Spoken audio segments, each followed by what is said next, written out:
মই প্ৰকৃতিৰ গছ বন চৰাই চিৰিকটি পৰ্বত পাহাৰ খাল বিল নদী বহুত ভাল পাওঁ। মই ভৱিষ্যতে সুস্থ পৰিৱেশত থাকিবৰ বাবে প্ৰকৃতিক বচাম। বন্যপ্ৰাণী আৰু বন্য পক্ষীক সদায় সুৰক্ষা দিম। কণী থকা মাছ আৰু পোনা মাছ কেতিয়াও নাখাওঁ।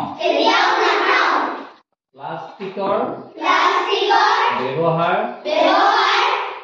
আৰু পলিথিনৰ পৰিৱৰ্তে